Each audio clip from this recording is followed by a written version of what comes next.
Hello दोस्तों, नई video में आपका स्वागत है। तो चलिए आज हम हिस्ट्री का बौद्ध, जैन एवं अन्य साहित्य के बारे में जानते हैं।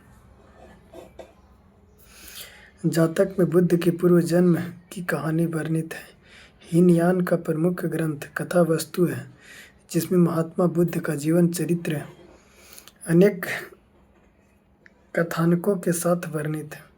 जैन साहित्य को आगम कहा जाता है। जैन धर्म का प्रारंभिक इतिहास कल्पसूत्र से ज्ञात होता है। जैन ग्रंथ भगवती सूत्र में महावीर के जीवन कृत्यों तथा अन्य समकालिकों के साथ उनके संबंधों का विवरण मिलता है। अर्थशास्त्र के लेखक चाणक्य, कौटिल्य या विष्णुगुप्त हैं। यह 15 अधिकरणों एवं 180 प्रकरणों में विभाजित है। इसमें मौर्यकालीन इतिहास की जानकारी प्राप्त होती है।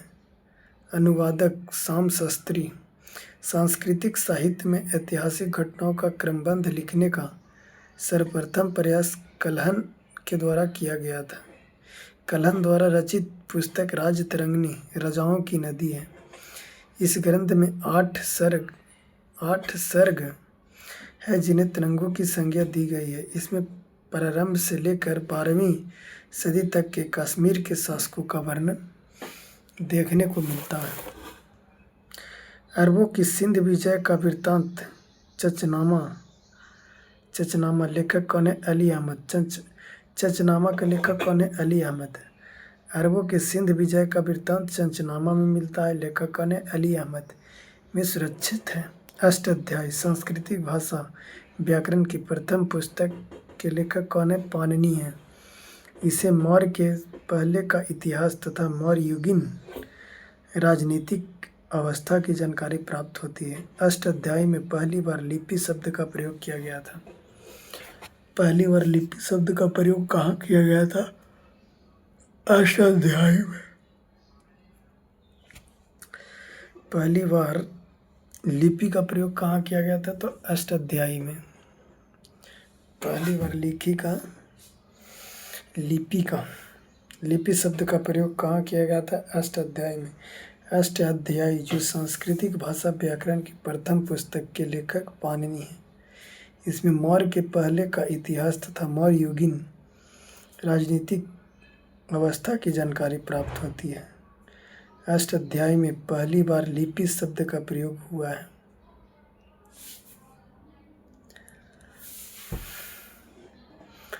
पुराणों में सबसे प्राचीन एवं प्रामाणिक कौन है? मत्स्य पुराण। पुराणों में सबसे प्राचीन एवं प्रामाणिक कौन है? मत्स्य पुराण। राजतरंगिणी मतलब राजाओं की नदी। राजतरंगिणी मतलब क्या होता है? राजाओं की तरंगिणी। अरबों की सिंध विजय का वृत्तांत किसमें है? चंचनामा में। लेखक कौन है? अली अहमद। चंचनामा के लेखक कौन है? अली अहमद। अष्टाध्यायी में पहली बार लिपि शब्द का प्रयोग कहाँ? अष्टाध्यायी में। कात्यायन की गर्गी संहिता एक ज्योतिष ग्रंथ है, फिर भी इसमें भारत पर होने वाले यवन आक्रमण का उल्लेख मिलता है। पतंजलि पुष्यमित्र शुंग के पुरोहित थे। इनके महाभाष्य से शुंगों के इतिहास का पता चलता है। पतंजलि पुष्यमित्र शुंग के पुरोहित थे। इनके महाभाष्य से शुंगों के इतिहास का पता चलता है। क्या पता चलता है? शुंगों के इतिहास का पता चलता है। सबसे प्राचीन एवं प्रामाणिक कौन है? मत्स्य पुराण। सबसे प्राचीन और प्रामाणिक कौन है? मत्स्य पुराण। विष्णु पुराण मौर्य वंश से संबंधित है। विष्णु पुराण मौर्य वंश से, मत्स्य पुराण आंध्र सातवाहन वंश से, वायु पुराण गुप्त वंश से। वायु पुराण गुप्त वंश से संबंधित है। वायु पुराण किससे है? गुप्त वंश से है। वायु पुराण गुप्त वंश से है। मत्स्य पुराण आंध्र सातवाहन से और विष्णु पुराण मौर्य वंश से है।